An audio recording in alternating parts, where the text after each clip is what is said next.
လင်ရမှကန်တက်မဲ့ဇိုဒီဆိုင်၃ခုကိုပြောပြမယ်။နံပါတ်1 cancer ရာသီဘွားတွေကလူပြိုအပြိုဘွားမှာစိတ်ကူးရင်ဆန်ပြီးတော့အလုတ်ထက်ကို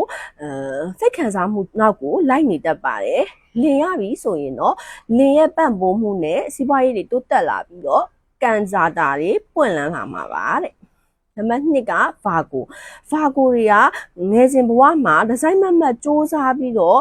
လောက်ကင်ပေမဲ့အတိအမှတ်ပြုတ်ခံရမှုနည်းတတ်ပါတယ်တဲ့ဒါပေမဲ့လင်ရပြီဆိုရင်တော့3နှစ်အတွင်းမှာတိတိတတ်တာတိုးတက်ပြောင်းလဲကြီးပွားချမ်းသာလာမှာပါတဲ့နံပါတ်3ကတော့ Capricorn တွေက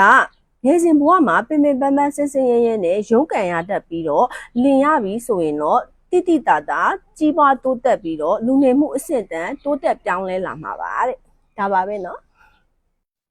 အော်မေးလို့အဲ့ဒီဆိုင်၃ခုထဲမှာကိုပါနေတယ်ဆိုရင်တော့လင်းနေယူကြပါเนาะ